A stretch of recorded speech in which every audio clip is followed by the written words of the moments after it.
Behind China's beauty lay a heart darkened by desperation.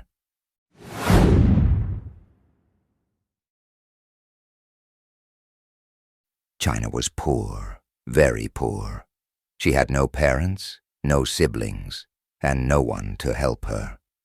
She lived alone in a small mud-walled house on the outskirts of the village, struggling to survive each day. One evening, while sitting under the baobab tree, she thought of a plan that would change her life forever. But not in the way she expected. China's plan was simple, yet twisted. She would lure men from different villages with her beauty, get pregnant, and once she gave birth, she would sell the babies to wealthy couples who could not have children. She believed that this was her only way out of poverty, her only chance to live a better life. She convinced herself that she was helping these couples, and that the money she would earn was her reward for her sacrifice. Her conscience tugged at her heart, but she silenced it with the promise of a better tomorrow. The first man to fall into China's trap was Ugo, a wealthy merchant who often traveled to Umuchi to sell his goods. He was mesmerized by her beauty and charm. China played the role of a shy, innocent girl who had never known love. She spoke softly, her eyes filled with tears of a tragic past she invented. Ugo fell in love with her, or at least with the version of herself that she presented. Soon, she was carrying his child. 9 months later, China gave birth to a baby boy. She cradled him in her arms, feeling a strange mix of love and cold determination. That very night, a childless couple from a nearby village came to her home. They had heard whispers about what she was doing. With trembling hands, the woman handed China a bag filled with cowries and money. China looked at her baby one last time, her heart heavy but her face expressionless. She handed the baby over, pushing away the tears that threatened to fall. As the couple left, she counted the money, feeling a hollow victory. Word spread quickly across the villages about China's actions. Some whispered about her in fear and disgust, while others saw her as a woman who had cleverly found a way to survive. Men continued to come to her, thinking they could change her or perhaps take advantage of her beauty. But China was always a step ahead. She knew how to use her charm to her benefit, and she knew exactly when to disappear. Soon, another man, Chijioke, a hunter from another village, became her next target. She pretended to fall deeply in love with him, even promising to marry him. But as soon as she became pregnant, she began to distance herself. Chijioke, like the others, was heartbroken, but he had no idea that she was already planning to sell their unborn child. This time, it was a baby girl, and the transaction was made even quicker. China's actions began to haunt her at night. She would wake up sweating, hearing the cries of babies in her dreams. She tried to convince herself that she was doing this to survive, but deep down, she knew that no amount of money could erase the guilt that was growing inside her like a weed. She saw the faces of the babies she had sold, their innocent eyes looking back at her with silent questions she could not answer. One day she met Emeka, a gentle fisherman who was different from the others. Emeka saw something in China that no one else did, her brokenness, her pain. He wanted to help her, to save her from herself. For a moment, China thought she could change. She thought she could leave this life behind and start afresh. But the darkness she had sown was already taking root. When China became pregnant with Emeka's child, she felt something she hadn't felt before: hope. She started to dream of a different life, a family, a chance to be happy.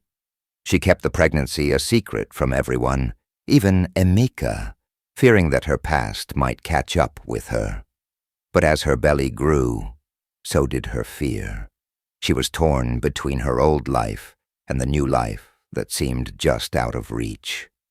One evening, as she was walking through the village market, she overheard a conversation that froze her blood. Some villagers were discussing her.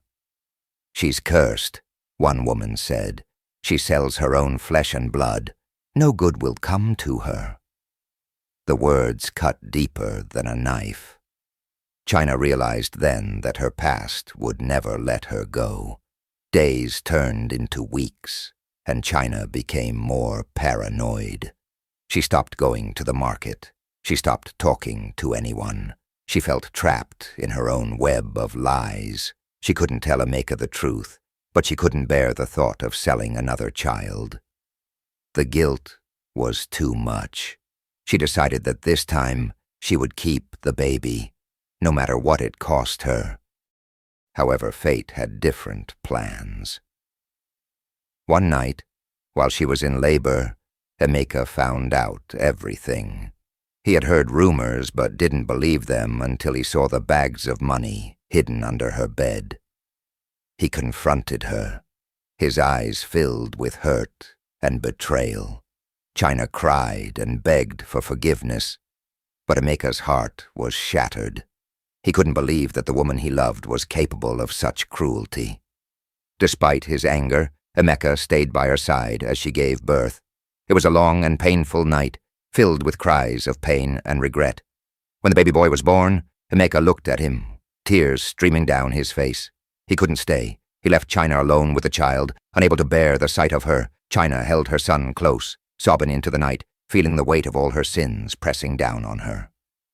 The next morning, Emeka returned with the village elders. They demanded that China leave Umuchi. She had brought shame upon the village, and they would not allow her to stay. China pleaded, her voice breaking. But the decision was final. She was banished, forced to leave the only home she had ever known.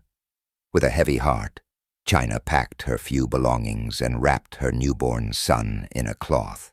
She left Umuchi, her eyes filled with tears, her soul empty. She wandered from village to village, searching for a place where she could start anew. But wherever she went, the whispers followed.